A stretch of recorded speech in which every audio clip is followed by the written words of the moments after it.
Olá, meus amigos, que Deus abençoe a vocês, como Ele tem abençoado a gente, que Ele venha abençoar vocês de forma abundante, porque eu tenho certeza, absoluta certeza, convicção, de que essa é a vontade de Deus. Sabia disso? Deus é Pai. Sabe o que é ser pai. Muito interessante isso. Ele sabe o que é ser pai. Mas, como todo bom pai, tudo o que os filhos pedem, mas tudo o que os filhos precisam. Imagine se o pai fosse fazer a vontade de todos nós. Ia ser um inferno esse mundo, pior do que é.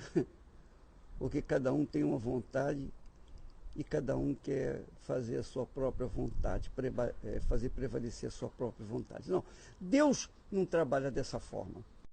Deus trabalha com disciplina, com ordem, com justiça. Deus é justiça.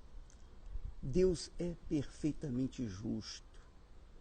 E tudo que é injusto contraria a Deus. Tudo que é errado contraria o certo. Tudo que é injusto contraria o que é justo. Deus é justo, é justiça. Mas na sua grandiosidade de compaixão, de misericórdia, de paciência, então eu penso que o critério que ele usa para abençoar as pessoas é na base da sinceridade. Porque uma pessoa sincera,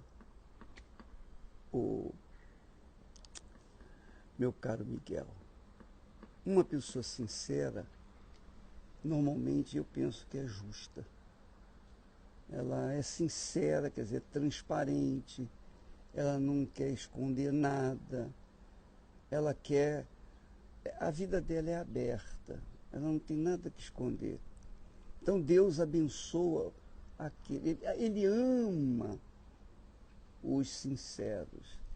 E por conta disso, dessa sinceridade, ele vê em nós o grande desejo de ajudar as pessoas. Você está assistindo agora esse live e dizendo assim, eu tenho certeza, dizendo para si mesmo, se eu pudesse estar no mar da Galileia agora, se eu pudesse estar assistindo, vendo aquele mar onde Jesus andou, onde Jesus parou o vento, a tempestade, onde Jesus caminhou, né, com os seus discípulos por toda a Galileia.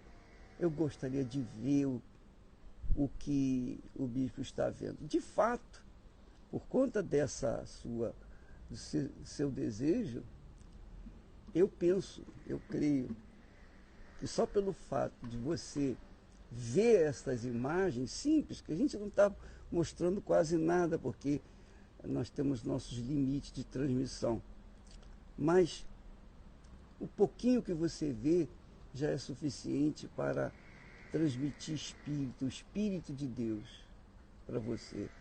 A Bíblia fala que a alma farta pisa o favo, quer dizer, despreza o favo de mel. Mas a alma faminta, que é o que Jesus busca, né? O Espírito Santo busca. A alma faminta, para a alma faminta, até o que é amargo torna-se doce. Então, eu quero mostrar um pouquinho dessas imagens para você. São pouquinhos, são coisas insignificantes, mas que o espírito dessas imagens, que é o espírito da criação, o Espírito de Deus venha possuir você aí mesmo onde você está. E nós sabemos, enquanto você assiste aí essas imagens, nós vamos contar o bispo Miguel vai contar um pouquinho da história dessa cidade. que vale a pena você saber para poder se situar do porquê que Jesus veio justamente para esse lugar. Miguel. Nós vemos hoje a Galileia, achamos o local lindo, turístico, só que quando nós lemos a Bíblia, nós entendemos que essa região era um vale de tormento e sofrimento, porque Roma pressionava e aprisionava e extorquia os humildes, os pobres aqui dessa região. Então existia uma pressão muito grande para se pagar os impostos para Roma e pagar os impostos para Herodes, para a construção dos seus palácios, construção de Jerusalém, onde existia uma atratividade muito grande. E aqui nessa região onde tem a Galileia e os povos ao redor, existia o sofrimento. Tal ponto que Roma matava as pessoas na entrada da cidade para que eles mostrassem o seguinte: aqui quem manda somos nós, se você não andar na linha, é isso que vai acontecer com você. Se não andar na linha, quer dizer, se não pagar os impostos. Se não pagar os impostos. Então, existia um sofrimento, uma opressão, uma angústia muito grande aqui nessa região. As pessoas, elas perder seus bens, seus filhos eram confiscados, levados para Jerusalém para pagar suas dívidas. Era um tormento sem fim na vida das pessoas que moravam aqui. E o Senhor Jesus, desde o livro de Isaías, o profeta já dizia que ele viria para a região de Zebulon, onde a luz veio a brilhar para a salvação dessas pessoas, dos sinceros, que estavam clamando por sinceridade, clamando por justiça, clamando por uma libertação. Pois é. E fica com isso, com essa história, que Deus está em busca dos aflitos, dos pobres, dos oprimidos, Rejeitados. Dos rejeitados, das pessoas que estão sendo, digamos, sacrificadas, né?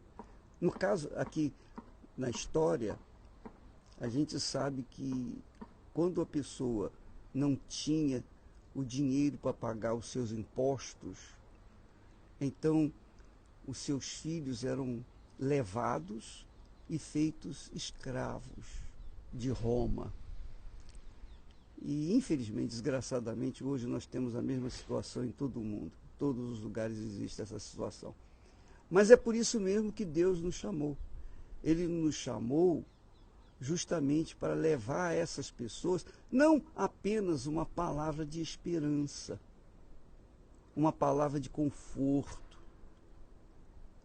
mas uma palavra de fé, uma palavra que faz levantar o ânimo da pessoa, faz a pessoa acordar, despertar. Eu lembro, Miguel, que quando uma das minhas experiências com Deus foi uma revolta. Eu tive que me revoltar. E quando eu me revoltei, eu tomei a palavra de Deus, eu levantei para o alto, eu disse: Senhor, isso aqui está escrito. Agora, como é que eu vou saber que isso que está escrito, que está prometido, é verdade ou é falso? Como é que eu vou saber se é verdadeiro ou falso? Porque até hoje eu ouço falar, mas ainda não vi com os meus olhos. Então eu estava humilhado, eu estava envergonhado. Eu não sei qual é a palavra mais propícia para dizer que eu estava realmente no fundo do poço, para chegar e cobrar de Deus. Cobrar, essa é a palavra. Essa é a palavra, cobrar de Deus aquilo que estava escrito. Porque se foi o homem que escreveu, então ele não viria responder, ele não teria que responder. Mas se foi ele que me prometeu, então teria que acontecer. Então essa é a fé que brota da gente quando a gente conhece a palavra de Deus. Quando a gente se firma na palavra de Deus. Quando a gente anda na palavra de Deus. Foi assim que aconteceram os milagres de Jesus. Pedro disse: Senhor, tendo trabalhado a noite inteira, não pescamos nada, mas sobre a tua palavra lançarei as redes. Quer dizer, se ele não pescasse, ele não teria como comer. E se ele não tivesse pescado, também não teria como pagar os seus impostos. E se ele não pagasse os impostos, o que seria feito da vida dele? Não é? Então, nós verificamos que Pedro lançou a sua vida sobre a palavra de Deus. E é isso que você tem que entender, minha amiga e meu caro amigo. Você tem que lançar a sua vida sobre a palavra de Deus. Eu sei que oração é importante. Ore por mim. Muitas pessoas têm orado por mim, graças a Deus por isso. Mas mais importante do que orar por você, minha amiga e meu amigo, é você obedecer a palavra de Deus. Essa é a maior oração. A minha maior oração é obedecer a palavra de Deus. Eu oro, eu sempre oro. Mas, se eu não obedecer a palavra dele, o que adianta a minha oração? Entendeu? Não tem fundamento, não tem explicação, não tem sentido. Então, quando nós tratamos da palavra de Deus, e aqui, quando você vê esse mar, a palavra se cumpriu nesse mar num momento difícil para os pescadores, porque desse mar saía a vida para eles, saía os impostos, saía a comida para sustentar a família, etc, etc. A vida deles estava aqui neste mar. E aqui e daqui, Roma oprimia as pessoas mais pobres e humildes que viviam nessa região, relegada ao desprezo, não é isso? Hoje é uma região maravilhosa, linda, como nós vemos aí. É lindo. Você vê aqui o monte, você vê aquela montanha lá, ali é a Jordânia. Mais para trás, você poderia ver a Síria. Então é uma região muito dividida, muito disputada. Então, a quem Deus vai ouvir nessa situação crítica em todo o país, em todo o mundo? Ele vai ouvir aqueles que estão realmente aflitos, que o invocam com sinceridade, com a fé. Mas com a fé em quê? Na palavra dele. É o que o senhor fez um dia. O senhor levantou a Bíblia e falou: está escrito aqui, eu não estou vendo. Quer dizer, Pedro também, ele no momento da opressão, eu sou pescador, mas sobre a tua palavra eu vou fazer isso. A mulher, se eu tocar a veste, eu vou ser curado. Quer dizer, a pessoa ela tem que ter um momento dela em que ela vai colocar em prática a palavra de Deus para ver o resultado. Porque isso envolve uma... Você tem que entender isso, minha amiga e meu amigo. Não é com a religião. Não é a religião que vai resolver, não é a igreja que vai resolver. É claro, a igreja foi instituída pelo Senhor Jesus para agregar as pessoas com a mesma fé, o mesmo espírito, o mesmo propósito, para chegar-se a Deus. Mas cada um tem que fazer a sua parte. Deus, ele não faz o milagre na vida das pessoas por uma fé coletiva, simplesmente. Não, é cada um, porque cada um tem que exprimir a sua própria dor. É como disse inicialmente, quando a Bíblia fala, né, que a alma farta pisa o favo de mel. Quer dizer, quem está aqui, que tem fartura dessa visão, que participa aqui dessa cidade, que vive aqui nessa cidade, tem fartura e nem liga para o que Jesus fez aqui. Mas para nós, é muito engraçado, né? Um pouquinho só já é doce, já é suave. Então que o Espírito Santo venha abrir o seu entendimento, minha amiga e meu caro amigo. sobretudo, fazer você entender que a sua vida só depende de você. A sua vida é sua. A sua alma é exclusivamente sua. A sua alma é ou não de Deus, dependendo da sua vontade. A minha alma é de Deus, porque eu a entreguei, eu a mãos do meu Senhor. Quer dizer, a minha vida é pessoal, é intransferível, a não ser quando a gente se entrega para o Senhor Jesus. Então, cada um tem que fazer a sua própria parte. Cada um tem que fazer a sua... Então, por exemplo, eu agradeço muito a Deus pelas suas orações. E também oro por todos vocês. Mas isso não é suficiente. Porque, é como eu falei, a coisa é pessoal. A minha. Se eu estou com dor de barriga, ninguém pode sentir essa dor. Ninguém está sentindo essa dor de barriga. Eu não posso dizer, olha, eu estou assim. Sou eu que estou sentindo aquilo. Então eu é que tenho que esboçar a minha dor, a minha necessidade. Quando a pessoa vai no médico, o paciente vai no médico e o médico fica sentado e diga, pois não, o que eu posso ajudá-lo? Se a pessoa não fala nada, como é que o médico vai poder ajudá-la? Então assim também é no caso de Deus. E tem que ser sincero para o médico, né? Mas aí a pessoa diz assim, mas bispo, Deus já não sabe o que eu preciso? Por que eu tenho que pedir uma coisa que ele já sabe de antemão que eu... Jesus foi no tanque de Siloé e havia muitos enfermos esperando aquela água se mover. Mas ele ali só curou uma pessoa, que foi o paralítico. Por que ele só curou o paralítico? Porque só o paralítico exprimiu na sua alma o desejo de ser curado.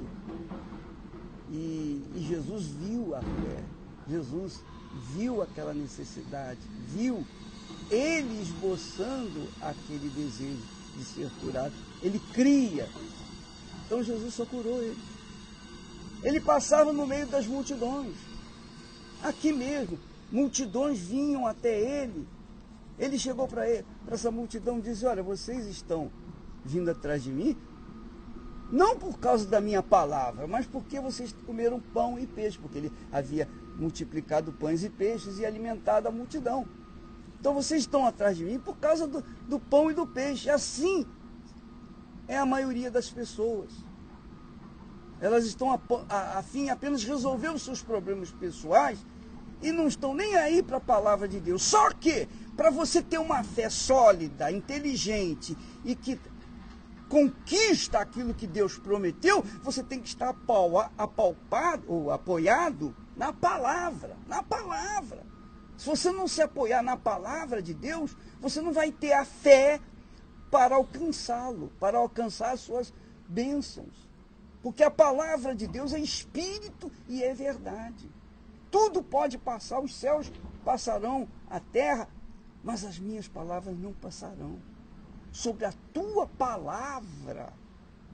Então Deus marcou, nós postamos aquela palavra da circuncisão com a palavra. Brit Milá.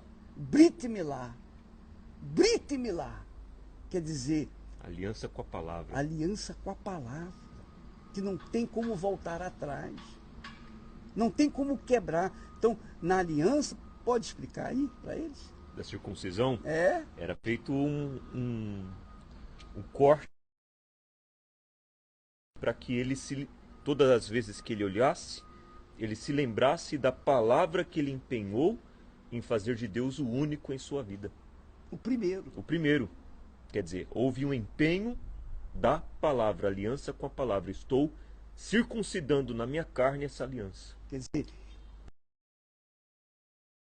quando a criança era circuncidada, o pai estava dizendo, olha, Senhor, eu concordo com a tua palavra e também empenho a minha palavra, que foi justamente a Santa Ceia. Na Santa Ceia é uma concordância de palavra. Olha, eu dei a minha vida, eu dei o meu corpo, dei o meu sangue por vocês. Eu espero que vocês também façam o mesmo por mim. Por isso que Jesus disse, quem não comer meu sangue, não tem parte comigo. Quer dizer, quem não concorda fora. É contra mim. É contra mim. Então, a gente aprende muita coisa, mas lendo a palavra de Deus. E não só lendo, mas colocando-a em prática. E você não precisa saber toda a palavra e colocá-la toda em prática, ou tentar colocá-la toda em prática. Coloca o que você sabe. Só isso é suficiente. Um pouquinho só já é doce. Já é uma doçura, né? Aí como é que diz? Um pouquinho já transforma numa fonte. Já transforma numa fonte. A alma farta de religião pisa o mel, pisa o que é o favo do mel. A alma sedenta, apenas uma gotinha, até o amargo se torna doce. E Deus quer isso. Ele está buscando pessoas que confiem na sua palavra, que vivam na sua palavra, para que através dessa palavra, uma vez você dessa palavra, ela não vai sair mais de você. Você vai ser uma fonte que vai gerar outras vidas e outras vidas e não vai parar de gerar. É o que Jesus falou, quem beber da água, quer dizer, do Espírito que eu lhe der, essa água, esse Espírito, fará nele uma fonte a jorrar por toda a eternidade. Não é jorrar só por 50 anos, 100 anos aqui, não. É por toda a eternidade. Nós vamos ficando por aqui, falamos muito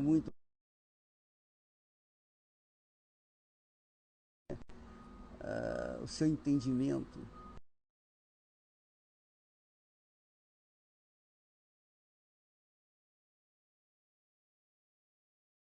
Vale mais do que oração, vale mais do que jejum, vale mais do que qualquer outra coisa. É um sacrifício, não tenha dúvida, é um sacrifício. Porque você negar a si próprio para fazer a vontade de Deus é duro. Você negar o seu coração que odeia o seu irmão, que odeia fulana, que odeia aquela criatura que destruiu o seu lar, o seu casamento, e chegar e até orar por ela, ó meu Deus, tem misericórdia dela, eu perdoo ela. Isso não é fácil não, só realmente quem está disposto a sacrificar para agradar a Deus. Então Deus abençoe vocês todos e até a próxima. Nós estamos aqui em Israel e que Deus abençoe em nome de Jesus. Amém.